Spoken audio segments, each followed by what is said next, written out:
Welcome to this week's episode of Listen to Your Coaches. I'm your coach, Mike Wilkins, here with Coach Will Morrill. And behind the scenes, we got young Max. He's still with us. We haven't fired him yet. Let's jump in to the topics of the week. We're going to be blasting through stuff because we are short on time. And we got a lot to talk about. What are we starting with? And why are we starting with UFC 310? I'll tell you why. Because it was a fire card from bottom to top. All right? Where are we going to start, though? I will give you that. Let's start at the very bottom. All right. Very cool. bottom. Cool. Max, give me that first prelim.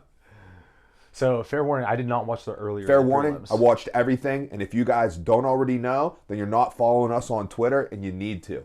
All right. So, first fight. Old boy got performance of the night. KO. That wasn't the first fight. The first fight was... that should be before this, right? I was looking... those two dudes didn't look like heavyweights. So, hey, Max, what's my man who won? What's his name? Kennedy and Jackachew. Okay, so Kennedy, dude, he used to be a light heavyweight. They were saying he was a 205er. Well, heavyweight's an easier division. Bro, dude, he looked like a huge heavyweight. I was like, I cannot believe this dude was a 205er. But he got a performance of the night bonus, which is hard to get on the curtain jerker of the early prelims. Mm-hmm. You know what I mean? Like, probably the least watched fight of the card. Yeah, like three dudes saw it. Dude, you know who saw it, though? Theo Vaughn. Theo Vaughn. Yep, Theo Vaughn saw it. The picture that probably a lot of you have seen of Theo Vaughn being the only one in the crowd for the prelims, in that picture, it's the picture of Kennedy. And Theo Vaughn's like off to the right behind him. Yeah, so that was a nice clean knockout. Then we ran on to Clay Guida versus Chase Hooper. Holy shit, Chase Hooper. I heard he just ran through him. Dude, ran through. Now, did he look good, or did Clay look old? Both. But he looks like... So here goes the thing. Like, Chase Hooper in my head is this skinny, sickly-looking dork. Dude, he's filling out. That's what I saw, like some pictures. Yeah, dude, he's filling out. He's 25 now. Mm-hmm. His striking looked like much improved, or just like at least more, coherent. Acceptable, Yeah, more coherent. And his grappling, dude, it was very good. That's it was sick. very good, but he smoked Clay Guida. I did take Clay Guida in this fight. He was running at a plus 750, and I did preface it with a nostalgia pick. So, 1 unit down right there. Runs right into another, like, old-time favorite, Michael Chiesa. And Max Griffin's been around for quite some time, right? Max Griffin has been around for quite some time, but I feel like, Michael Chiesa is a little bit more well-known. Mm-hmm. He was on The Ultimate Fighter. He won The Ultimate Fighter, I believe. Max, do you have confirmation on that? Yes, he did. Sir. He did win a season of The Ultimate Fighter. And he's like, he works for the UFC outside of the cage. He does some analyst work. So he's a little more present. He just he won the fight. He won it in all aspects. He got takedowns. He got to the back. He was, oddly enough, I was in some Twitter conversations with some people, and they were like, striking, it looks horrible, yet he's winning the striking exchange. Like, you ever see that? Like, where striking's like so bad that it's working. It's kind of like when you spar someone who's newer and they're so off and jittery that you're like, I wasn't expecting that, and you get hit with some weird stuff. It's like whenever I first started, not first started, just even still, sometimes when I'm wrestling with some jiu-jitsu guys that are really just straight up jiu-jitsu guys and haven't really caught on to the wrestling yet, it's sometimes difficult because I'm like, hey dude, you're supposed to react. Yeah. You need to react. Like, my Your moves aren't feints don't working. work. Yeah. I'm like, you need to react to that. Right? Yeah, there's definitely when I feint here, you're supposed to step that leg here, and then I'm gonna shoot over here. Yeah. But yeah. So anyhow, Michael Chiesa, he looked good. He was considering retiring. It was his 37th birthday that night. Oh wow. He was considering retirement, but then after winning his last fight, he was like, you know what? Let's push it a little further. Good for him. All right, now we're going to get into some cool fights. This is what I was interested in, and I didn't see it. Okay, so this fight, man, the flyweight division is still just doing so well. It is my favorite division. So well and so bad. We'll talk about that later. Hold on. Had a unit on Chiesa. So Chiesa was a favorite in this, but it was fairly close. I think he was only on mine. So I was running off of FanDuel, so I would see the lines on the screen that were DraftKings lines. Yeah. And I had some better lines. So Chiesa, although a favorite, so I didn't completely recoup my unit that I lost on Clay Guida, starting to chip back away. All right, so now we're on to the flyweights. We've got Durden versus Joshua Van. Is that Cody Durden? Yeah, so Cody Durden versus Joshua Van, flyweights. Cody Durden came into this fight ranked 14th. All right. I think it was an accurate ranking. I think Cody Durden is a very good flyweight. I think he's absolutely like holding like the bar at what a 15-ish ranked flyweight should be. Yeah. Did you see this fight? I did not. You did not see this That's fight. why I was interested to hear what you're about it. So Cody Durden comes out. He's got the USA Wrestling tattoo slapped on the back of the right shoulder, and he walks Van like a dog. Dude, look at those scores. That's crazy. What scores are you seeing? Okay, so I we can't have see that far. 28-29, 26-30, 27-30. That's nuts. So the 30s, those 30s are for Joshua Van, meaning that, and the only way to score 30 means you have won all 3 rounds. Right, you can't lose a round and score 30. It's not like you can win a round, like you can whoop his ass so bad in the 3rd round that they give you an extra Right, point. yeah, you get it back. Right, no, points only get removed. But that second judge had a 10-8 in there. Yeah, which you know, And then the I first could get on judge- board with it, but there was in no world did he win the first round. So that 29-28 is just no good. The 29-28 is the most accurate. Oh, okay. So So 2 judges have Joshua Van winning all 3 rounds. right. He got destroyed. He got smoked in the first round. And then at the end of the first round, I was about to text Max, and I was like, "Hey, thanks for losing me a unit, buddy." Right?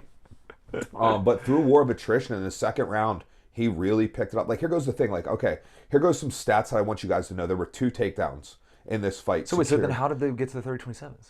It's what I'm telling you. It's just like Just completely wrong. Okay. So there's 2 takedowns in this fight. All right. Hey, is there any chance, Max, that there's a round by round breakdowns on here? That's a good question. This is ESPN. Okay. I mean, there's only 2 total, so All right. Well, they were both in the first round. So look, here goes what we got. We got 2 for 2 on takedowns, or at least 2 successful takedowns. I can't see. it's far enough. 2 for 8, but that's over the whole Okay. fight. Good. Yeah. So 2 takedowns. Both happened in the first round. 3 minutes and 14 seconds of control time. All of that happened in the first round. Okay. How can you lose that round? Yeah. And like it was like he wasn't like he won that first round Right. handily. He handily won that first round. I believe he was like on his back and stuff. Like it wasn't even like it wasn't like it wasn't close. You're like, I could questionable. see how. So the fact that there's 2 30s out there, just let you know, like that should scare you for the rest of the night. So, but then Joshua Van comes out, gets on his horse in the second round, starts getting his striking off. I'm starting to see what Max is talking about. 3rd round, put it on him. Just like Durden, just like shooting for like desperation. And just Van putting a great pace on. So, although I left this fight incredibly impressed with Joshua Van and thankful for Max to help me recoup some of my loss on Clay Guida, because now I am in the profit here. I didn't leave like super not impressed with Durden. You know what I mean? Like, right, yeah. I feel like Durden was worthy of his ranking. I just feel like Van is for real good. So Van came Here we in go. on Here we go. ranked, Look at this. So 2 takedowns in the first round. Go back to the first round. So this is the round in question. So 2 takedowns and then 18-46 on total strikes. But it doesn't really say. Oh, there goes the snip. Dude, I'm telling you. Did 3 minutes. But like here goes the thing. Did Van wobble him No, or anything? no. It wasn't like that crazy of a striking differential. No, it wasn't. Like, you know what I mean? Like Van was throwing in combinations, but Durden was putting pressure on and getting his shots off. So like I mean, 2 Van's probably takedowns throwing. is like 2 takedowns in 3 minutes and 14 seconds of time on top. Right? That means that there was a minute and 46 seconds that you weren't on. Right, yeah. So, and to Van's credit, he got 46 strikes. He threw 70-some strikes and got 46 of them landed in a minute 46. So that tells you about his like Impressive. output there. That's right? 71%, Yeah. by the way. Okay, 71%. All right, so yeah, so whatever. All right, that's that fight. That was a good fight. Okay, so then this is the last one that I didn't see, and Oh, Weidman, a Eric little Anders. heartbreaking Oh my from the god. highlight that I saw. I don't even know why. Like, so I'm rooting for Weidman. He's a Team Henzo guy, right? But I'm not like super hard rooting for him because I like Eric Anders. I like him, right? Anders. Oh Anders. yeah, Well, yeah. like I like him. So You it's know like, his nickname, right? your boy. How could you not like him? Yeah, for sure. So, like, although I am rooting for Weidman because like the team connection, it's like, yeah, like, well, this dude's awesome too. Yeah. Appropriately matched fight, like two guys who like are definitely at the end of their career. Well, I'm glad that was matched properly then. Right. First round, honestly, Eric Anders, he's getting the better of the wrestling. He's getting the better of pretty much everything, and then he gets clipped and dropped. Oh wow. Weidman takes the top position, and I'm pretty sure he finishes the round on top. Right. Second round, Anders gets to take on Weidman, and just like Weidman cannot get anything going for himself from bottom. Anders with great position, good ground and pound, and just like a relentless attack, like 3 minutes of ground and pound, 3 minutes of not giving up on it, 3 minutes, you know what I mean? Of Weidman like covering, eating some, covering, moving just enough to keep the fight going, and finally the TKO comes at the very end of that second round. What weight was this at? It says catch weight. It was a catch weight of 195, Oh, okay. because they both made weight 3 weeks ago. Oh, that's right. This was that's okay. I remember. Yeah, so they this were fight just was like, supposed to take place Yeah. on Okay. an earlier card not too long ago. Was it the John Jones? It wasn't the John Jones card, was it? That this fight was supposed to be on? I believe It was. Yeah, it makes sense. It would be in Matt. Yeah, it would be. Oh yeah, I think you're right. Yeah. So on that John Jones card, so the previous pay-per-view UFC 309, this was supposed to be on that. They weighed in, and then on the day of the fight, something medical happened with Anders, and the fight got canceled. So they slid it back to this card, which makes sense for it being on an early prelim. I mean, this is a prelim level fight, not an early prelim fight, right? Like this is not even on TV. This is on UFC Fight Pass only. Right. So yeah. All right. Well, that puts us on to the actual prelims. So this is where I started watching here. Okay. Well, So- give me your thoughts, and it's been all me early prelims. All right, so my thoughts were after the first round, I got in the group chat and I was like, "Hey boys, I think I was the only one who chose Randy Brown," and I was feeling quite smug. Yeah, that was funny that you were feeling quite smug when you knew that Brian Battle missed weight by 4 pounds, and people who miss weight in the UFC have a notoriously great track record of winning the fight. They win the fight, but also missing weight sometimes can mean like poor cardio. And I was like, "Oh man, maybe he'll fade then." Yeah, if he would have missed weight by like 1 pound, he missed weight by 4 pounds, dude. Like, you know what that means? They were like, all right, dude, like Weigh the pros and I'm cons. not gonna make it. Yeah. So if I'm not gonna make it, what's the point of pulling this next 3 to miss by 1? Right. You know? Yeah, no. So then Brian Battle came back after losing the first round and put it on for the next 2. I saw Randy Brown thought that he won the fight. I don't think that was the case. I think that I thought it was. I thought it was close I thought enough. it was within question. I had Brian Battle winning the fight, but I thought it like when they were going to the judge's decision, I didn't walk away. Yeah. I mean, it was definitely close. I certainly had Brian Battle winning that. But overall, I mean, I had Brian Battle winning it, but like I said, I didn't walk away. Yeah, I'm just saying, like, I think it was a little more. I would say the decisive for big Battle. takeaway of this was clinch. Yeah, The clinch. dude. Brian Battle just like continually like was a step ahead in the clinch. I wouldn't say he dominated in the fact that he was a step ahead, but it wasn't like he was like 3 or 4 steps ahead. Right, exactly. Right, but he was just always a step ahead in the clinch. Randy Brown was a step ahead in the open. Yeah. So that was it, getting the fight to where the fight needs to be. Exactly. He forced the clinch and Yeah. made it happen. Good for him. So he wins a split. This is a split, I believe. Is that a split? Was it? It says S decision. Does it not say S decision? Yeah, split decision. Yes, that's a split. Yeah, you're right. Okay, so this was a split decision. I had it for Battle, but like I said, it being a split doesn't shock me because I did know it was in contention there. Knowing you were watching the TV and you were sitting there like, I think this is a split decision. Yeah.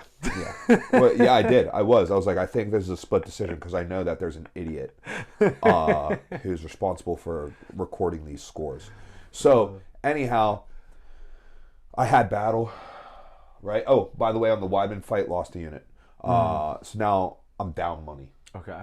I got Battle, backup money, brother. I'm 3-2, Right backup on. money. Right on. All right. So, what was I going to say? Oh, Battle. He's like baffled that the crowd is booing. Yeah, dude. He's baffled. Yo, that was crazy. He's baffled.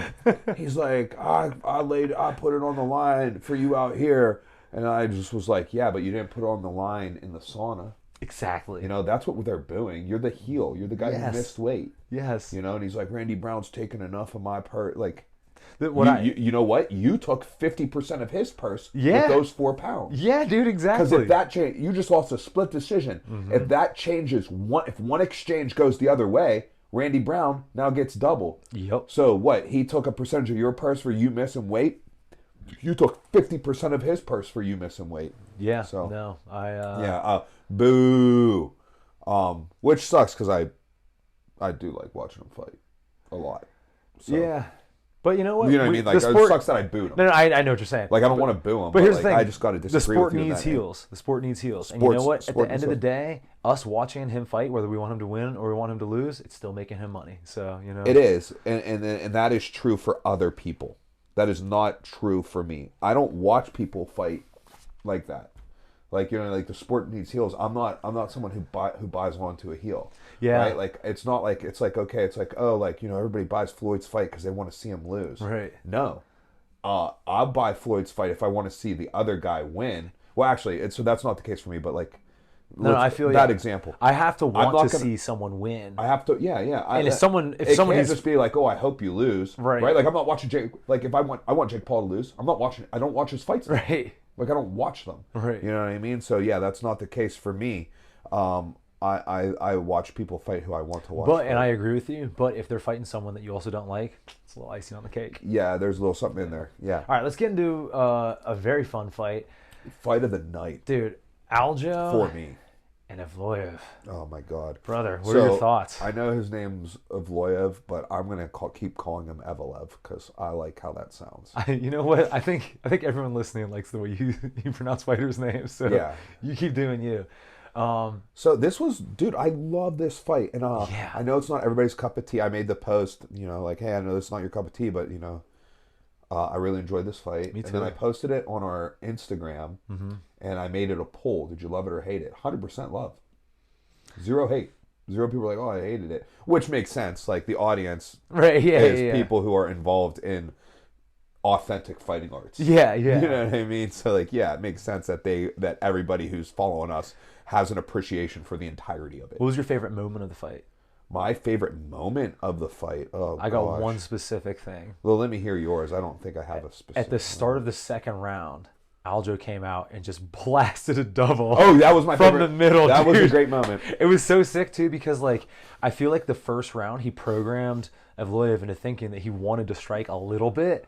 And like, you know, most people, there's kind of like a rhythm to a fight. Even if you're someone who shoots, it's like you strike for 30 seconds to 90 seconds and then you shoot. You know what I mean? And every once in a while when you mix it up and just come out and just full on Chimaev it, dude, I loved it. Also like the technique on it too, the drive on it. Also, can we talk about Sterling is huge. They were talking about like, oh, Evloev's the bigger dude. I was like, I don't know if that's the case. I mean, it's got to be the case. He is the bigger dude. There's no way. Dude, Sterling, this is his second fight at 145. I know, he looked enormous. So you think Evloev can make 135? I don't know. I'm just wondering how Aljo Can ever someone made it. be bigger and smaller than somebody? Yes, you and me. No, but what I'm saying, like, you know what I mean? Like, okay, no, this is a really good thing. Okay, so can someone be bigger and smaller? Can someone who is bigger than somebody, like, okay, I guess this back is when you and I, like, or back when you were fighting, right? Yeah. You could make 155. Yeah, and I can't make 155. It's not possible. Right. You know, but like regularly, you'll be bigger than me. You're right. You know what I mean? Like it's. All right. Well, yeah, okay, I can see how that happens. Now, did you think that the score? I thought it was scored perfectly. I thought it was scored correctly. Yeah, I agree. Meaning that I had it 2-1. Yeah. I had it. I Second had two Evloev. for Yeah. Evloev. I believe that's how it's pronounced. Evloev. But you go with Evloev. But also it's one of those fights where like I don't feel like. Is he Russian? He's got to be. Yeah. Okay. I don't think that Aljo's stock went down at all. You know I think it went up, dude. Yeah. Here goes the thing. This was razor thin. Mm-hmm. Aljo was one exchange away from winning. Aljo doesn't finish that on bottom, he probably wins. You know what I mean? Yeah. Now, what do I think separated them? Okay, let's talk full fight. Who had more control time? Let's see here. It should be down just a little bit. Oh, they don't want to put it on the most important stat of this whole fight. That's hilarious. It's on ESPN.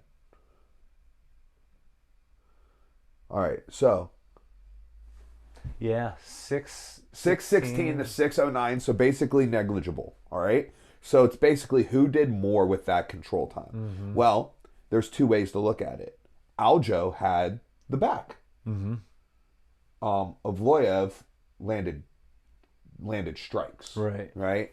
I would say that Aljo wasn't. Okay, let me ask you this: do you think that Aljo was close to getting a submission from? No, I don't. And Evloev was doing damage. I don't think that Evloev was close to getting a TKO. No, but if you look at position control and no damage versus position control and damage, I don't know if he did damage though.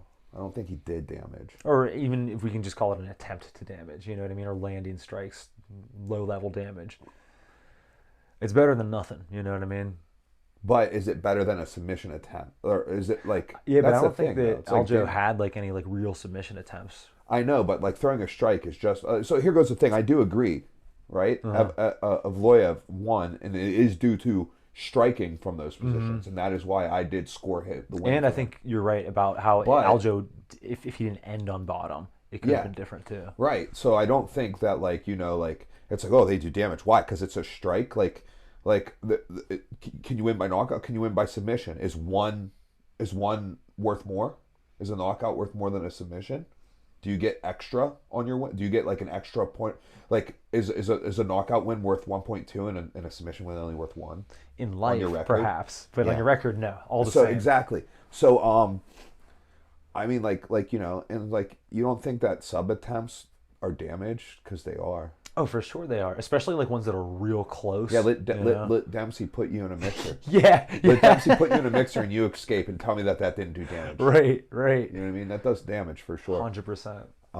But the strikes have and a lot of strikes do no damage. Dude, this drives me crazy. So when a lot of MMA fighters will throw their head kicks straight up, which if someone's dipping into it, sure, you can do damage, but they'll throw them pretty much straight up. And then if someone arm blocks it like this, their shin and foot slaps into the arms and it makes a crazy sound. And the announcers and everyone's like, oh, that head kick. And I'm like, that was trash. That did nothing. All right. So bottom line, correct decision. Evloev won the second and third round, razor thin. One exchange goes differently. It's a whole different fight. One exchange goes differently. Evloev sweeps. One exchange goes differently. Aljo wins the fight. You know what I mean? Great fight. Great fight. I would 100% be down for a rematch here. I would like to see I would like to see both of these guys get a little bit more respect in regards to climbing the ranks. Well, let's talk about that. Let's take a look at the ranks and see who should they be fighting next. All right, so we're at featherweight rankings. So Aljo should not drop, and honestly, you're not supposed to be able to raise with a loss, but he shouldn't have been 9. He shouldn't have been 9. So I know Emmett is booked to fight. Max Emmett's booked. Right? He's fighting Lopez. He's fighting Lopez, I believe, yeah. I've heard that rumor. I don't know. Not confirmed. Not confirmed. Okay. Click on one of their names. This is the UFC site, which has been known to be wrong. Yep, it doesn't have a next fight. Okay, so still rumored, not confirmed. Interesting. So if Lopez is going to fight Emmett, and we're just going to run with the rumor. Yeah, let's just pretend that's the case. Ortega just got beat by Lopez. Dude, would I like to see Ortega and Aljo grapple with each other? Yeah. There's a fight that I want to see. That's sick. All right, give me Ortega, Aljo, and give me Evloev versus...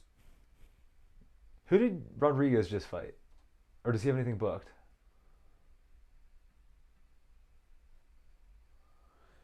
He lost to Ortega in his last fight.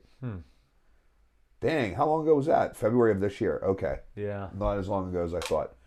I'm not interested to see Yair fight. It's just because here's the thing. I want to see Aljo grapple Ortega. I just want to see it. Yeah, I agree. So, yeah, that's the fight I want. Same thing. I want to see Yair strike, so maybe not maybe him. Max, has Evloev fought anybody ranked ahead of him? Yes. Evloev actually fought Diego Lopez in Lopez's debut. That's it. That's right. And Evloev says Lopez did well in that fight, and Evloev says he did well because he was like, was he a late replacement? It was like 6 or 7 days notice. Yeah, he was a late right. replacement and fought as a man who had nothing to lose. Now he is a man who has something to lose. Yeah. So, well, we got Lopez fighting Emmett, we think. Volk fighting Topuria, we think. Probably. I mean, we can run with it. Right? And then, so yeah, so Max Holloway's still ranked. So move him out, move everybody up one. Max Holloway is going 55. Yeah. Yeah, dude, give me Aljo Ortega and give me Evloev Yair to fill in, and then Honestly, he could just I don't chill. Even know. I don't even know. Yeah, He could just hang out. Yeah, Evloev needs to fight for the title next, but I think he's behind Alex, so he should just sit for that. Yeah. All right, move me on. Let's go. That's cool.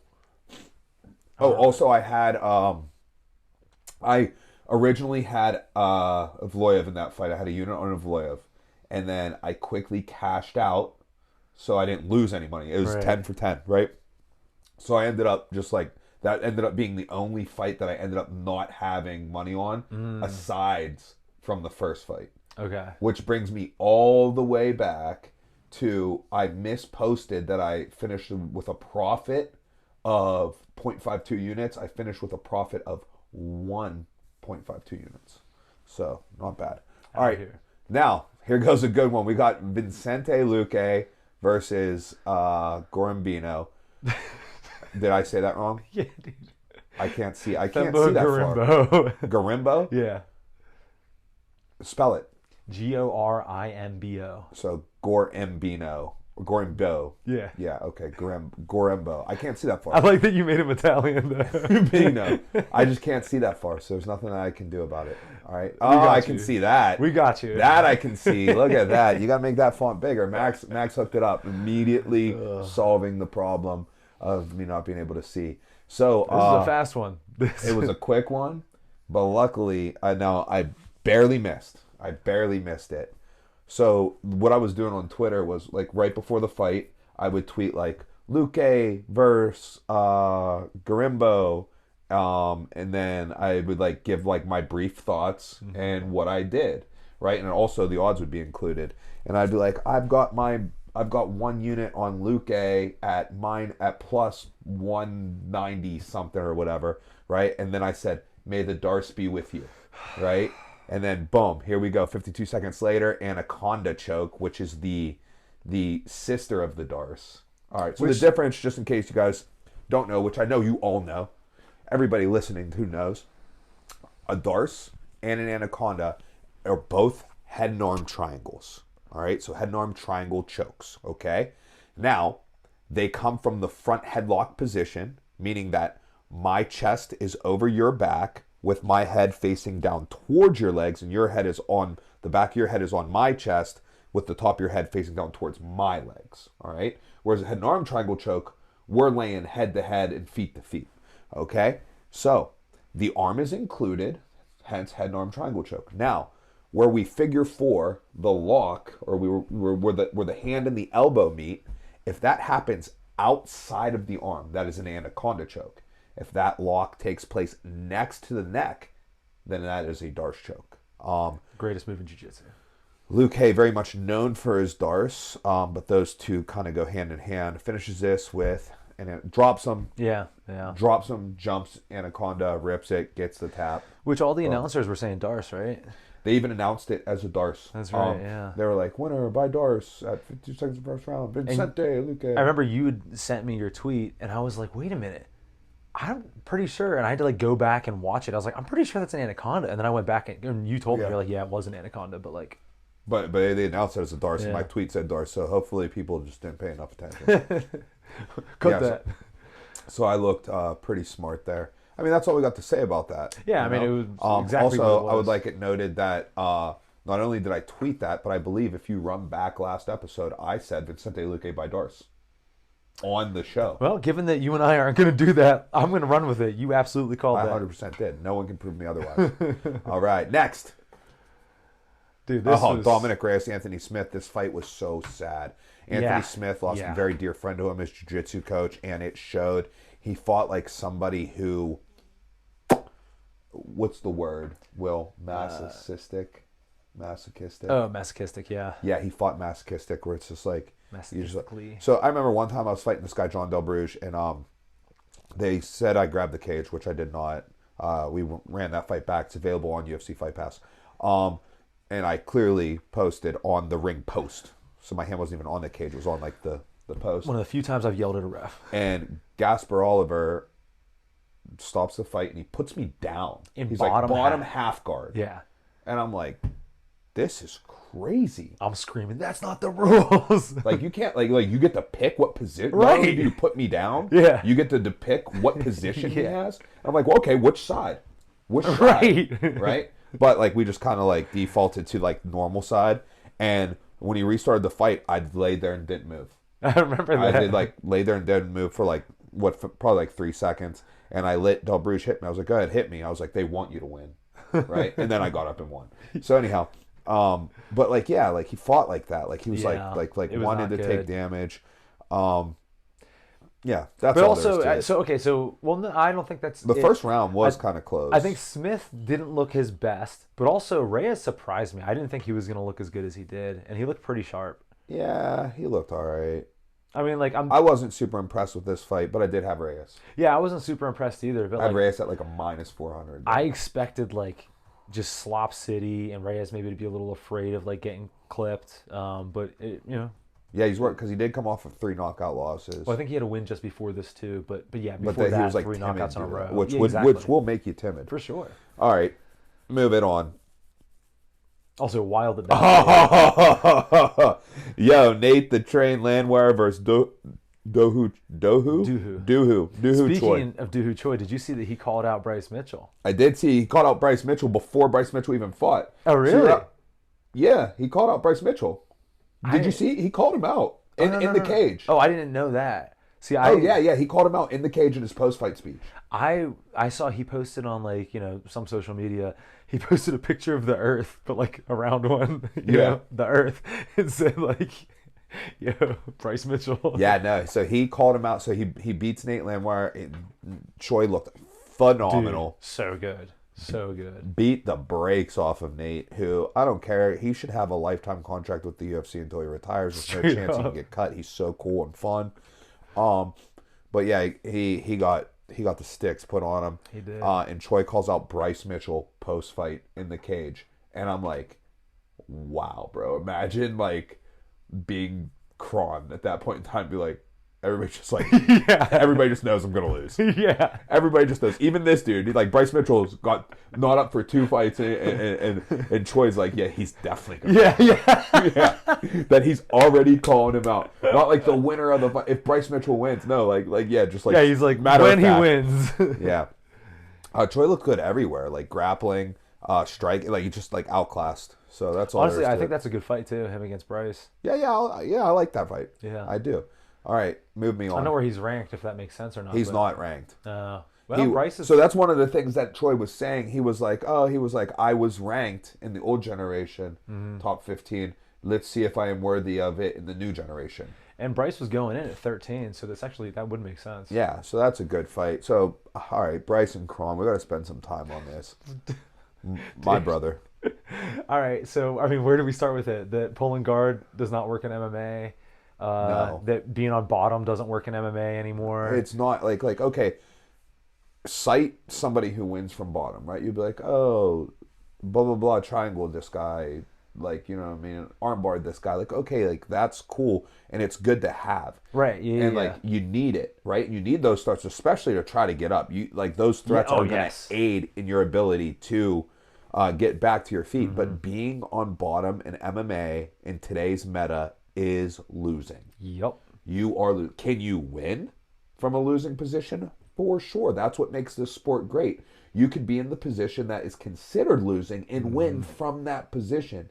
it does not mean it's a good position to be in. It does not mean that you are winning there just because you can win from there. Yep. Right? Like, yeah, it's And just, he like wasn't very active either. Like, you know when you see like Gary in MMA and he's just like scrambly and like even if he's on bottom, it's just so fast paced. Or like, you know, the way that like the 25ers that, you know, we always talk about, like, you know, the Figueiredo and Moreno, like those sorts of exchanges. It wasn't even that. It was just him like hanging on in bottom guard. It was just like not entertaining.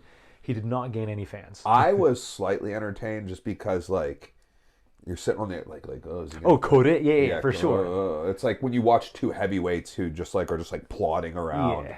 and you're like, oh, a knockout punch can come in any time. They're like barely moving. It's like because you always know that Derek Lewis Volkov situation. Could happen, That know? was it. So I did watch Volkov fight. It was that one.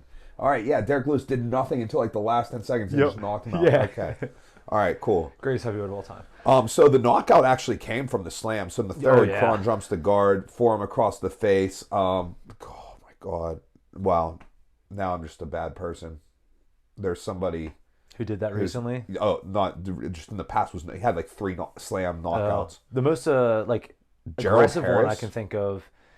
Gerald Harris. I don't know, but you know, Max, Google Gerald Harris. You know he was in the UFC. the guy. Oh my God, I'm I just blanking on want his to make name sure now. I'm doing his name right. His son is going into his senior year in Oklahoma. He's already a 3-time state champ. Someone needs to recruit that kid. What's the guy's name? Levitt, maybe the Monkey King. Oh yeah, Jordan. Yeah, that dude. I love that guy. Well, Gerald Harris, he has 3 wins he slammed this guy. Yeah, Gerald Hurricane Harris. He beat David Branch. Dave Branch was like a top 5 UFC fighter. He was the World Series of Fighting middleweight and light heavyweight champion. Oh, wow. Right there, KO slam. Wow. In the 3rd round. Yeah. And then he had more KO slams. I just don't see them. I see There him goes right another there. one. KO slam, and LFC, and okay, so at least 2. Maybe there was one earlier in the career, but like, yeah, he just like knew how to position it so the back of your head was going to hit first. Yeah, I'm getting that. There goes forearm in another there one. is KO so sick. slam. I told you, I said 3, and look, his first one came in only his 4th pro fight, which was fought in the Freestyle Cup cage fighting in 2006. Dude. I just referenced back to someone whose name that I had trouble remembering to a fight of theirs from 2006 in an organization called Freestyle Cup Fighting.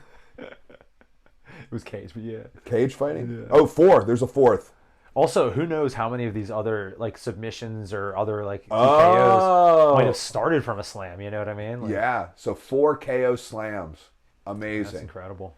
All right, that does take away from my referencing the first one because I said 3, so I clearly didn't know that first one. All right, but whatever. Hey, Gerald Harris got a shout out on Listen to Your Coaches for being known for separating people from consciousness via top guard slam. All right. Hitting them with the mat. Yeah.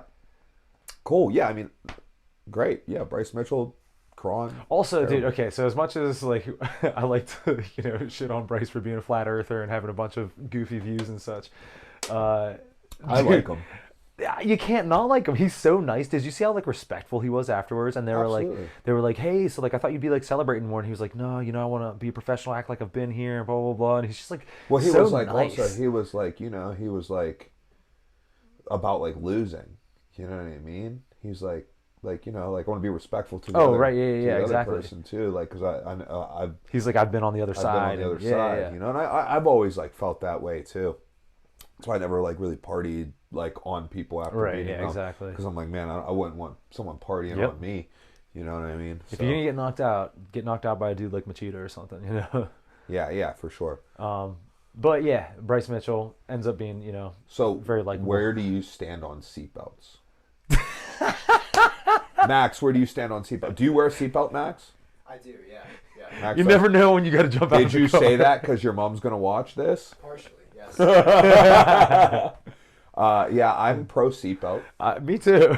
I wear a seatbelt, but yeah, I mean, shoot, Yeah. I'm a guy who plays by percentages, and I do understand that you might need to like climb out of your car. Yeah. I've had to do that. Yeah, but percentages. I've had to do that. My first car was totaled on I was on the Triborough in Turtle Creek, and I got T-boned. I got pushed into the creek, and I couldn't open my door because of the water.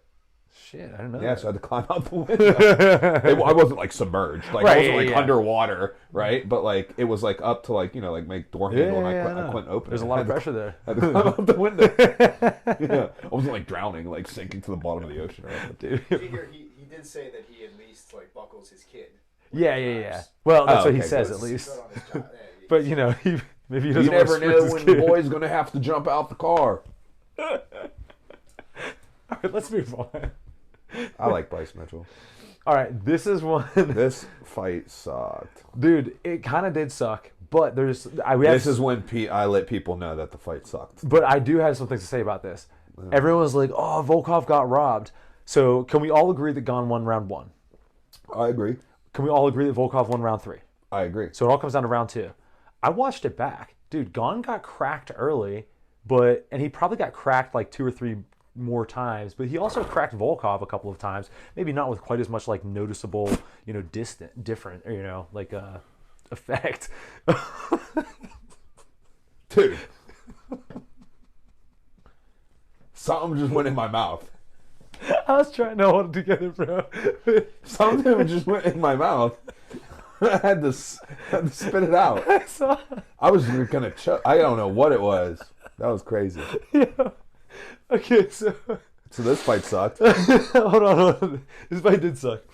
Oh shit. Okay, so all right. So I watched back round 2, right? Gon did get cracked early, and like he did stumble for a second, but it was literally like his knees buckled for a half second, and then he kept going down like to shell up and like duck like intentionally. So there was only like a moment there where he was hurt, and then he stunned Volkov back as well. So like if you want to give Volkov like a slight edge in the striking, sure, but like Volkov won basically for like 2 minutes, and then Gon started coming back, and maybe he didn't start winning yet, but maybe it like evens out, and then he starts winning the second half of it. Yeah, he took him down. Yeah, and then he got a takedown. So it's like, and okay, finished top side. Thank you. So if the striking is like remote, and we could say submission attempts if. The one flew? Right. Yeah. Which I don't know if he was really going for it or not. But no, I don't think so. But either way, like, dude, I think that Gon won that. Yeah, so I thought that Gon won it. Now here goes where I had to rely on you and then some people on Twitter as well. So the beginning of the second round, I go downstairs to get some fruit snacks. Right? So I come upstairs, right? And Gon, like, when I come upstairs, like, literally 15 seconds after I sit back down, Gon takes him down, right? And then finishes the side. So I tweet, missed the first half of the round, had to go get some fruit snacks, but from what I saw, Gon won the second half, 2018 Gon. And then someone's like, no. And I'm like, oh. So then I text you, I go, hey, did anything happen? And you're like, yeah, he kind of like, Yeah, I said he got hurt, but it was close. He got hurt, but it was close. And I'm like, all right, cool. And then I go, I then in the tweet, I'd be like, I've been informed that he may have lost that round. I don't know. But I watched it back. Oh, I was like, don't regret. I don't regret it. I don't regret it. Well, I think you're right, because like Dana White goes nuts. He's like, oh, Volkov, you got fucked, blah, blah, blah, whatever. And like the whole like MMA world is like, oh, Volkov got robbed. And it's like, first of all, it was close. So like if it's close, you shouldn't be saying someone got robbed. But then also like if you look at the numbers, I think Gon won. So, do with that as you wish, but boring fight anyways. Let's move on. Now we've got Shavkat versus Ian Gary. My biggest takeaway from this fight, Ian Gary is better than I thought. See, I knew he was good too, but I still agree with that. Better than I thought. He's serious. He's serious. So out of everybody who lost their fight that night, he lost it the best. He and Aljo, I think, are kind of up there. Oh, Aljo! Oh my God! So, dude, it was a long night. Let me throw a little monkey wrench in that, okay? Yeah. And this is why I think Shavkat is even almost better than we thought. Apparently, Shavkat went into this with a ruined MCL. Yeah, an injured MCL. Yes. Yeah, apparently. I didn't see. I mean, that definitely plays a factor, but I didn't see like. I didn't see. I didn't see him like grimace, not once. Oh, I mean, I think that you could shoot the dude, and he would just be like. Okay, so there's that. I still was impressed with Ian Gary. Now, oh, for sure. Big grievances though. What color were his shorts? Okay, actually, so we have two short issues to talk about. Okay, so one is the color. I was with you because I was watching it on my projector, right? Yeah. And I assume you were watching it on TV. I was watching it on TV. Max just showed me some pictures. When you watch it on different screens, it's totally different, which makes sense because On different. my screen, his shorts were the exact same color as the blue wrap Me too. on his glove. Me too. So that's why when you said that, I was like, yeah, dude. Because I texted you and I was like, if his shorts are purple, then he's fighting out of the purple Right, corner. yeah. And I was like, it's indigo. Oh, at best. yeah, look at that. They are purple. And that's like a good purple. Look, and they look starkly different from Exactly. from the blue on his wrist Right. in these photos. On my TV, they were the same color. Now, I have enjoyed, being a hater on Gary just for, the following the internet hype, which I didn't even know much about, to be honest, but it's just fun. But I can say that he is worthy of purple shorts. He is very good, and I will be looking forward to his future fights, and I think he has definitely the potential to be a champion. I also think he's likable. I think so too. Yeah. I mean, I think he's been growing on me in his likableness. See, so I liked him just because his style. Oh, go ahead. Right? Like he's long, rangy striker, right? Like that. Obviously, I like that. The only thing that made me not like him is that he wrestled MVP, and then the internet was just shitting on him. So I was like, yeah, I'll just go along for the ride. I don't like Ian Gary, but he's undeniable, dude. The dude's awesome. Yeah, so I feel like I heard him say some shitty things before, and that was my first impression of him, so I didn't like him. And then all the behind the scenes videos that I see of him make me like him. All this stuff with this kid makes me like him. And then I see him after this fight backstage with some teammates, some former teammates, some Shavkat teammates, some former teammates, because they were at Kill Clip together for a time. And they're talking him through the choke or whatever, and just the interaction of it and his demeanor through the I was just yeah, I like him. Yeah. You know what I mean? Yeah. So yeah. Now hold on, back to the shorts. What do you think about the short rip? Non-issue. Well, I mean, kind of, but they made him change, which also was hilarious. He was like, "I'm not hurrying up for you," which I thought was awesome. Also, dude, can you imagine if it just went through his underwear too? Did you see any the Tyson equivalencies? Yeah, I see that. Dude, that's so funny. Yeah, no, I mean it's something that happened. Whatever. Yeah, no, is what it is. They had their wardrobe team on point. They've shown that they're prepared dude, for it. I was impressed that there was a second pair of shorts. Yeah, I was wondering that during the round. I was like, I wonder if they're going to bust out a second pair for him, and boom, they did.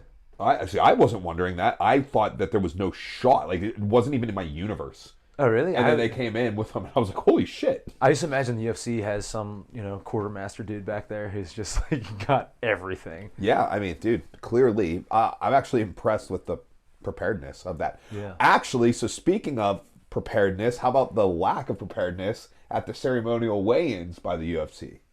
What do you mean? I didn't see it. Lack of preparedness. Coach Will Morrill, not paying attention. So your man Kai Asakura does the ceremonial weigh-in. Joe Rogan interviews the main event guys, right? He goes to interview Kai Asakura. Right. They didn't have a Japanese translator for him, and he's like, translator, and then he just says English words, champion, UFC. Yeah, that's hilarious. But how crazy is this? We talked about this for a couple minutes already. We haven't said anything about Shavkat, dude. What a monster! Yeah, I mean, I think he's the best welterweight in the world. I agree. And I think Ian Machado Gary is maybe second or third as a loss. So it's like Aljo should move up with that loss. Now I do not believe that you should move up off of a loss. I don't think your ranking can improve off of a loss or should improve off of a loss. Right. But I think the perception of where your ranking is going to be can be elevated in a loss, right? Definitely. So Aljo at 9, which I think was not accurate to begin with. Too high or low? He should have been ranked higher. Okay. Yeah. Dude. And then Ian Gary came into this ranked 7th, max. Again, which means 8th because C is champ. Yes. Yeah, so he's the 8th best welterweight in the UFC. And I just can't agree with that anymore. I got to think. Here goes. If I were to put my rankings for the welterweight division, I'm only going to do the top, let's say, I'll just see how many I'll do. All right, so I'm going to do my rankings. These are Coach Mike's off-the-cuff UFC welterweight rankings. welterweight kind of projections. Because there's a difference between predictions and rankings. Okay. Right? So let's say you put these 8 dudes in let's say it's not who you think's going to win the national championship, right? That's your projection, right? Rankings are earned, right? Okay. So like, for example, if I beat you and now I'm ranked number 1, but I think you would win the rematch, that doesn't mean like, oh, well, Will stays ranked number 1 even though you beat. Like rankings are earned off of your body of work. But my projections on like what my opinion is, I would go number 1, Shavkat, number 2,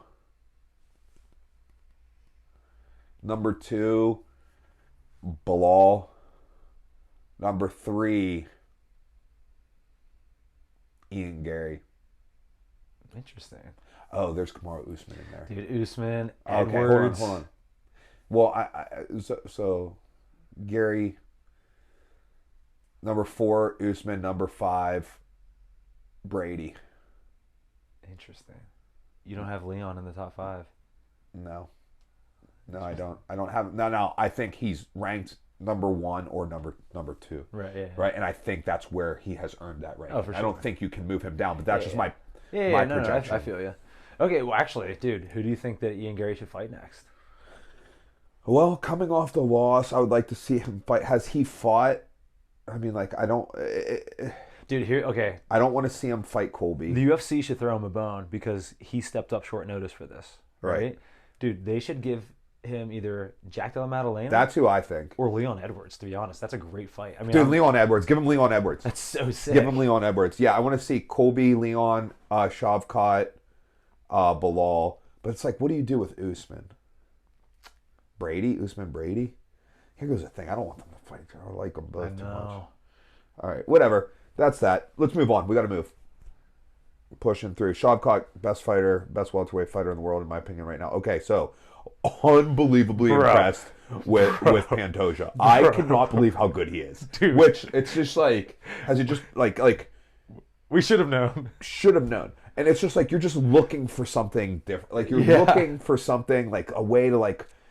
So Asakura coming over from Ryzen, UFC debut. I had some questions, so my cousin hit me with some stuff on why he thought Pantoja was like going to win, and then like I hit him with the counter on why we thought Asakura was going to win. Right, doing some film work, just seeing, and I feel like through that film work, we just saw a way that Asakura could win. Right, and we're like, oh, dude, like, we saw something that we wanted. Yes. Yeah. So whatever. So one of the things though, and I want your opinion on this, is. He thought that he listed 3 things, and one of them was going from ring to cage, having to adjust going from ring to cage. Interesting. He saw that as a detriment. See, I did not see that as a detriment. I agree. Okay, for a number of reasons. One, if we look at the variables and stuff, which I think is probably what you're going to come from, it probably makes sense that way. But also, I just like, and maybe it's just me personally, but like, you know, I've fought in rings. I've trained in plenty of cages. I've trained in open areas. I've trained in more confined areas. Like, I just like know where I am in whatever space I'm in, right? And just like don't hit the walls. You know. So here goes why like, I didn't think it was an issue. So going from ring to cage, depending on the style of fighter you are, will play an issue. So, if you are not a wrestler, you might be like, well, now they can press you against the cage, where they weren't able to use that as well against the ropes, and that is absolutely true. But it is so much easier to defend takedowns against the cage. Yep. And it's so much easier to stay in the open in a cage than it is in the ring because of the geometrical shape. Exactly. Right? The corners versus like basically a circle. Exactly. You know? So there's that. So I thought that worked in Asakura's favor as far as like not getting pushed against the cage. The fact that he would feel more free. Not in that. Now, if he was someone who used the ring and was really good at cutting and putting you in a corner, which I didn't see like that being much of his intent. Yeah, he's an open bounce. Yeah, you know. Yeah. So I didn't see that being an issue. Now, on the I would say, now this is like kind of like anecdotal, but I would say that going from ring to cage has a far less impact than going from cage to ring. 100%. If you're going from cage to ring, then I'm like, okay, now I'm with you. Now this is going to throw a wrench in a lot of people's fight. Can you imagine Khabib's style in a ring? Yeah, it would be It'd be way easier for him to cut, but then like it would be way more like dirty on the finish, like not clean on the finishes against he would get the smushed through the ropes. They'd have to reset. Guys would be hanging on. Wouldn't provide a good product. All right, so there's that. Dude, Pantoja pressure, just like so Great much pressure. Striking was good, just like dude, what you want out of your flyweight champ. Just what you want out of your flyweight champ. I was just so impressed with Pantoja. Run me the rankings. So, dude, here's an issue. I don't know if you saw in the notes. I saw that he's beaten 9 out of 10. Brother, here goes the greatest thing about flyweight. Flyweight, I bet you if we ran through all these divisions and we did the average age of ranked fighters, flyweight is going to be the youngest. That would make a lot of sense. Right? So, I bet you, like if this was, for example, heavyweight or light heavyweight, right? You ran through 9 of the 10, bro, like new blood's not coming in as often. Like I feel like the flyweight is about to catch some refreshment, right? Well, I mean, think about it. The past couple months, we've been seeing a bunch of guys who were unranked. Yeah, unranked guys looking good. Like so, it's like okay, 2-3 years. So it's like okay, who on this list can he fight next? All right, so Royval, he already fought him twice, right? So you don't kind of want to run that 3. We saw him beat Moreno. Who's the one he didn't beat? Is it Kai? Did he not fight Kai Car-France? No. Fought Kai. Yeah, so that's the one. Really? Yeah, that's the one. So if you Kai Car-France, what has he done?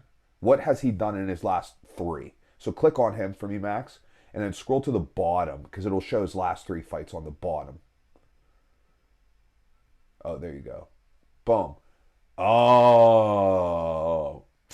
Wow. It can't, like, you know what I mean? Like, you're 1-2 in your last 3, although coming off a win versus Ursig, like, and a KO too. It's tough. It's just, like tough. Just for entertainment purposes, make it happen. Yeah, just to keep like the division a little fresh and moving. So is that the only person in the top 10 he hasn't fought? I thought it was. That's crazy. You said he beat 9 of the top 10. I thought so he beat Royval, he beat Moreno. Did he beat? I thought it was Albazi that he didn't fight. Did he fight Albazi? Oh, okay. Click on him. Albazi's also coming off of a pretty bad loss. That's what I just. Yeah, that's right. Moreno hit him with that body kick, right? Wow, no, dude. that was Kai. Moreno pieced him up for 5 rounds. Albazi's coming that's off. Right. Okay. Oh yeah. Just like battered him for 25 minutes. Okay. Oh yeah, that's right. All right. Yeah, Kai's the move then. Yeah, Kai. I mean, oh gosh, you know who the move is? The starfish, purple starfish. Charles Johnson at 13. Dude, here goes the thing. Joshua Van's about to jump in these rankings. My man Carpenter's probably gonna need a fight like Joshua Van's last fight, and then he's gonna jump in. We're gonna get some fresh blood in here. Pantoja can consider. Dude, I don't know. He just got. Who cares? Just cycle through a couple more people and see if you can go up to 135 or just wait it out for new blood. Yeah, you know what I mean. So impressive. Put on entertaining fights. I mean, dude, they pulled in someone from another org. To do this. Yeah. All right. Well, hey, that's UFC 310. Do you got anything else on UFC 310 that you need to talk about? All right, cool. Let's move to ONE FC or ONE Championships. The only thing. So I watched ONE Championships, and the only thing that I watched on ONE Championships was Dante Leon's match, which I do have something to say about that. Okay. All right. So Dante Leon goes in, smokes old boy. Scroll down, Max. He's at the very beginning of the card. Second match. I didn't even see it. Right there. Dante Leon. So he smokes Bruno Pucci, takes his back really early, goes for a little shoulder lock, ends up just, I can't even remember how he won. But yeah, dude, won. He subbed him. Doesn't matter. But he got a performance of the night. He got a Chatri 50K. But here goes the thing. That's a difference maker for Dante. Oh yeah. Oh, dude, as a grappler, dude. The way Dante reacted so genuinely when that happened, and he says, oh, the announcer guy's like, oh, 50K from Chatri, and Dante just is his face, he's just whoa, whoa, and grabs it, and he's like, oh my, big smile, he's like, holy, he's like, I've never had anything like that. That's so You know sick. what I mean? And like, I'm just thinking, I'm like, dude, that is crazy. I'm like, that does make a big difference. And like, he was so genuinely appreciative of it, and like, not like, oh, thank you, like, not like Right, too yeah. like that. He was like, get the bonuses ready. There's more to come. Which was hard, but like, you could tell like the initial hit of it was like, whoa, dude, I just like got an extra 50K. Yeah. Whoa, so that was really cool. I like that. So it was the one time where I wasn't like shitty about it. Yeah. And then I watched Cole Abate versus Shin Aoki, who Cole. So he ends up like heel hooking him, or maybe it was a straight ankle, but he nearly Aoki locked him. Dude, didn't was it Musumeci who Aoki locked? Yeah, Damn, dude. Yeah, it's just like it was only almost 2 grappling matches lost by your move. He was like, dude, I can't let this happen again. Just yanked Dude, it I out. would only lose by my move. Be like, it's so effective. Yeah. The move actually is Yeah, so dude. effective. Yeah. Dude, Yeah, how Aoki crazy is locked. this though? They had Dante early. They had DeBella early, who was a champion. Yeah. I mean, still, I don't know. They had Abate. Thongpoon was the first one. So man. right after the Abate fight, I was like, I'm out. Yeah. What was that? So this was Friday night? Yes. I don't even remember what I did. I just quit watching. So then just slide up. All the MMA stuff is just kind of garbage. Dennis Pirich, it's incredible he's doing what he's doing at the age that he's at. I saw a highlight of the Miyasa Bastos versus Daniel Kelly. Hold on. Did you see Elias, Nope. how do you say it, Mahmoudi? Dude, before the fight starts, he's standing in the corner, right, looking across. I kid you not. He goes one hand up like this, locks eye contact, and just drops into a split. It was, bro. All right, I can't. It was so. I was watching it with Chris. Dude, Chris lost his mind. So this takes me to a follow-up story, which I waited to tell you for this exact moment. So Saturday, I'm running a big practice at the Zealy gym, right? And we've got a bunch of people from like all kinds of other gyms. CPMMA brought a bunch of girls in. It was a good squad, right? Big practice. So before practice starts, I'm sitting there, I'm talking with Bob, right? Bob Neese. And we're just like chatting about stuff and like who needs to work on what and whatever. And dude, we're just talking, and right in the middle of it, he just drops into a split. And I was like, no way. Bob? Yes. Yeah, I'm not even shocked at all. Dude, it was incredible. Yeah. But anyways, so that was funny. All right, give me off one. I don't want to. All right, go back up real quick. And then the last thing, if anyone can figure out where I can buy Kongthorn these shorts, dude. He had the same shark shorts, but they were purple this time. Holla at your boy if you know where to get those. I looked on the Fairtex site, couldn't find them. Right And on. then Christian, it doesn't matter. One sucks. Let's move on. Yeah, let me spit some bars about some jiu-jitsu. Yeah, let's do it. All right, so there were actually 2. I covered the UFC Fight Pass Invitational on last show. I previewed it a little bit, just some things I was excited about. So let's just start with that. Mikey had his match on there. Sucked. Really? Boring as shit. Hated it. Yeah. Match was stupid. He lifts up a leg and he hops towards his opponent, so because he can't just sit to guard, right? So hops towards his opponent. Oh, take me down. That Gets taken sucks, down. dude. Cycles through some like leg entanglement stuff. Ends up winning the match 2-0. So the way that the rules were in this, it was like an 8-minute sub-only period followed by a 5-minute overtime if no one got the sub. In the overtime, points were scored, and he did like the same thing where he like, pulled a guard, but then he used the leg lock to come on top, so he ended up winning the match 2-0. An exciting match in this was Jason Nolf versus Hanato Kanuto, right? Both like exciting styles for their style of grappling. Jason Nolf pretty much strictly a wrestler, right? 3-time NCAA champ for Penn State, 4-time finalist, beat Jordan Burroughs at the most recent Olympic trials, and then lost to Kyle Dake for the spot on the team. Hanato Kanuto, like backflip cartwheel passes, flying submissions left and right, So that's going to be an exciting match, but it's under the same rule set. So it starts off like with this big sub-only time thing. Now, during that sub-only time frame, you can receive negative points, like for stalling and stuff like that. Like if you pull guard. Yeah, and like stuff like that. So during that sub-only time frame, Jason Nolf gets -5. All right.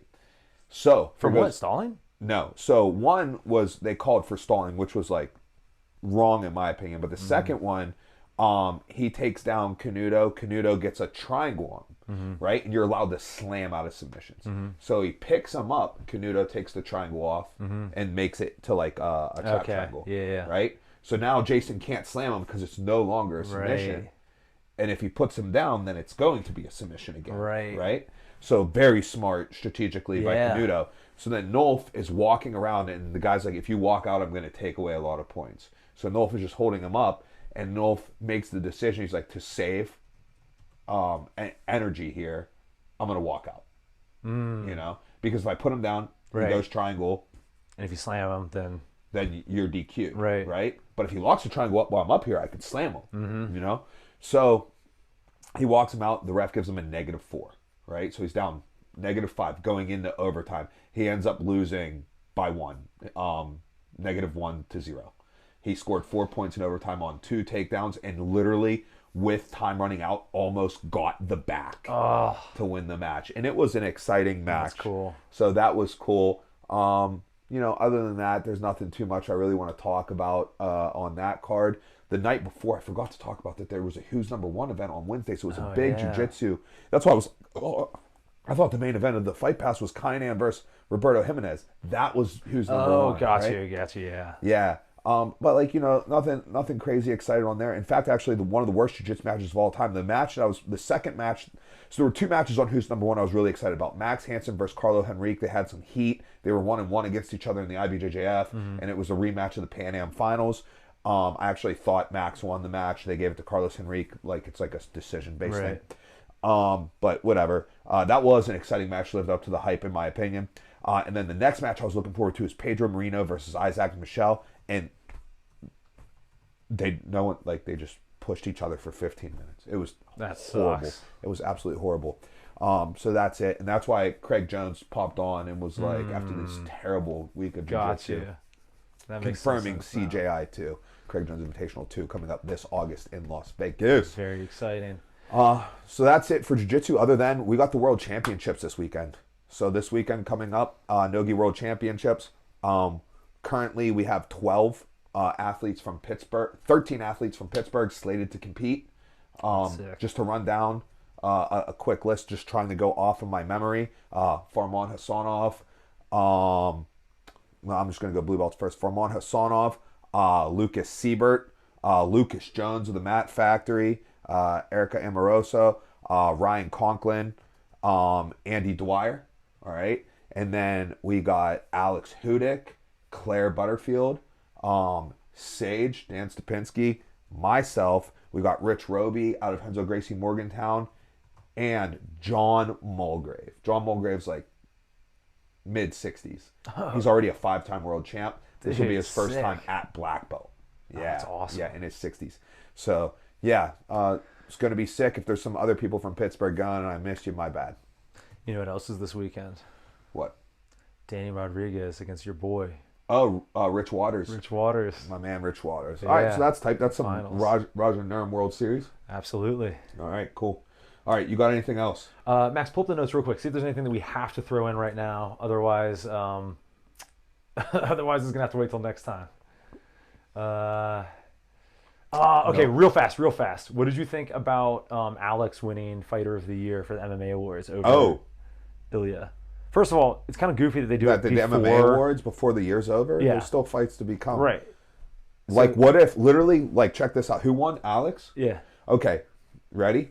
What if short notice Ilya jumps in Yeah. to fight Colby Covington this weekend? Yeah, dude. You know? Just because you mentioned that too, and it surprised me. Not only did Ilya not win, he wasn't even nominated. He wasn't nominated? He wasn't even nominated. Oh, so these are fake. These are fake. Okay, we don't care what they think about him anyways. Then. Yeah. This must be. What website is this? It's This is MMA fighting. So it's their awards. When are the real awards show? I think this is like the This one. is like the media, like the community awards. The UFC has their own awards that they'll do like later on. They're the UFC weekly right now, or maybe it's daily. They're announcing like nominees for debut. I would like to know how. I've heard so much about, is it Alex or is it Ilya, and he doesn't get nominated, and when were these nominations put in? Dude. Like, I haven't heard about anybody else in discussion other than those two. Yeah, it's ridiculous. But whatever. We don't need to worry about that then. That's Whatever, fine. that's dumb. I don't care. Everything else we'll talk about another Hey, pull time. up this week's UFC card. So this is the last UFC event of the week, or I mean of the year. Yeah. Covington versus Buckley.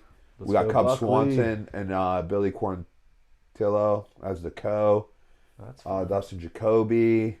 Keep going down. Adrian Llanes. Go up. You're too fast. Oh, dude, there's Way some too fun fast. fights on this. Yeah, actually. there's some fun fights. Okay, keep going down.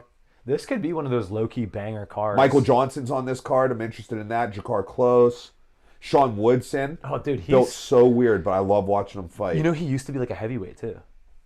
Really? Yeah. Wow, that's crazy. He was a boxer at like 230 or something like that. That's amazing. Yeah. Miles Johns, he's pretty explosive. Go down. Here goes a fight that we need to pay attention to. Miranda Maverick versus Jamie Horth. Yeah, I mean, dude, definitely a worthy card. I'll be in the air. When's this card start time? Is this a 7 p.m. Eastern? Oh, I will have just gotten home for the main card. I will just get home for the main card. Okay, so I'll be able probably to be catch driving these. home. Oh yeah, that's right. We got Luke Martin fighting this weekend. Luke Martin fighting in Youngstown, Ohio, on the main men card, fighting Clint Ewing, and I believe it's for the featherweight title. I think that's up in the air still. Yeah, it might be up in the air. So Luke is coming off of a loss, and in Ohio, they sometimes won't let you fight for a title coming off of a loss, but I think in this instance they should. Like, he's coming off of a title fight loss in another organization, so it's like, you know, that'd be like if someone lost the title and then not being able to get a rematch. Right. You know, so Right. we'll see about that. Either way, it doesn't matter. Luke's in it for getting the experience, getting himself ready got Joe to on make that card as a well. run at his pro career. Anything to say about this card? Let's I'm go taking Buckley. Colby. You've got Buckley. Yeah, that's all I got. I was gonna say, amongst us, we should make official picks at some point, and I have the current standings for the preseason. If you want to go over those. Yeah, what are the standings? So I need you one more time, Will. Your pick for Anders and Weidman was what? Weidman. We all went Weidman. I think I went Weidman, yeah. Okay. So as it stands, Will and I are both 6-5. Mike, you're 8-3 on the preseason. Brother. Listen to this, coach, more than that one. Your boy knows. And you know how I know that I did good? Because I finished up plus 1.52 units this weekend on my betting. I could have finished up a little bit more, but I got hesitant. I pulled off of the Avloyev. That's what you pick said, yeah. Because I didn't want to root against Aljo. I was like, you know Yeah. what? This money's not Yeah. worth rooting against Aljo, right? Because I like Yeah. Aljo. So I pulled off just for the fact that I couldn't root against Aljo.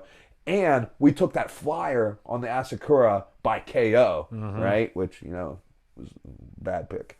All right, well, there we go. Hey, all right, let's run our picks real quick. Let's go down. All right. We're not going to pick all the fights. Keep going. All right. Let's start with the Michael John. We'll do the Michael John. All right, yeah, let's start there. Michael Johnson up. Do you want the Joel Alvarez Jakar Close fight in this? I think- That's as low as I'm willing to go. I think this is where we should start. All right, that's where we're starting. All right, we've got a producer making an executive decision. All right, I'll take Alvarez. I too will take Alvarez. Max. I'm taking Alvarez. All right. Okay. Michael Johnson versus Ottoman. Ottman Azater. Whatever. I'm going Michael Johnson. Give me that OG. I got Ottman because he fought Kama. Oh, I'm still going Michael Johnson. That OG Bobby Johnson. Let's go. I'm going Johnson too. All right. Scroll me up. Oh gosh. Let's abstain from this fight. Yeah, love it. All right. So Okay. it's the Sterling versus Tacos fight. I'm abstaining. Okay. All right. Yanez versus Daniel Marcos. I'm taking Yanez. I'm taking Yanez. He's a dog, so I'm gonna be putting a unit on him. You going Yanez as well? All right, Dustin Jacoby versus Victor Petrino. Well, I'm going. Oh, that's Vitor Petrino. Oh, Jacoby got finished by Bo Nickel. Wait, no, that's a different dude. Yeah, I don't think Jacoby's fought. No. Who did he fight? Cody Oh, yeah. Brunt. No. Whatever, it doesn't matter. Yeah. Bo Nichols fight. But either way, let's second pick round this rear real naked choke. quick. I'll go Vitor Petrino. Yeah, I agree. I'm gonna go with Jacoby. All right. Right okay. on. All right. I'm going with Cop. His name's Cop. Yeah, Manel Cop. All right, I'm going to go Manel Cop as well. Me as well. You know, he knocked out Asakura. Oh, he did. Oh, it's a flyweight. Let's go flyweights. Yes. All right. I'm going to take Billy Billy Quarantillo. Q. Yeah. I really like Cub Swanson, but yeah, I'm going to have to go with Billy Quarantillo. Hey, as who'd well. you take? Who'd you take at that flyweight match, Max? Cop or Silva? Oh, Cop. Okay. Cop stylistically is one of my favorite guys to watch. He's so fun, and he's got such good footwork and takedown defense. Very Nice. cool. I couldn't imagine Talks mad shit. For liking that stuff. But You should start liking jiu-jitsu. Move up. All right. You got Swanson or Billy Q? Billy Q. All right. I got Colby. Purple. Let's go Buckley. Buckley.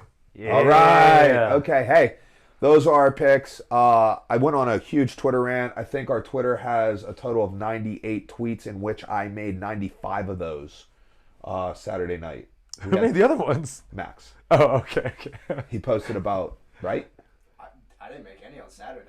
No. I think Just the total. Twitter account has existed for over a year. Oh, yeah. But in the first year, there were 3 tweets. I think I retweeted 2 things, like quote tweeted, retweeted it. So those are our first 2 posts. And then Max posted, like, listen to this episode. Yeah. Gotcha. Right? So Max made the third. I made the first 2 tweets, which were just like me retweeting stuff, Right. like a year ago. Then Max tweeted once, and then I tweeted 95 times on Saturday night. Yeah. Beautiful. Bro, it was popping off, and I can't tell you the difference between if I hashtagged UFC 310 or if I didn't. If I didn't, it more than like 10x like view like people who viewed it.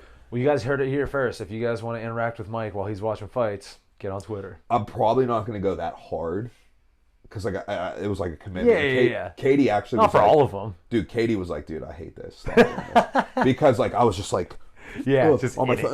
and she was like, this is making watching the fights not fun. So yeah, whatever, we'll see. But yeah, follow us on Twitter at LTYCOaches because the C runs to the coaches. All right, that's all I got. You got anything? Nope. Max, you got anything important other than your fight coming up next week? Nope. Nope. 21st, but other than that. We'll save it for then because this weekend's about Luke the Martian Martin, and this was another riveting episode of Listen to Your Coaches.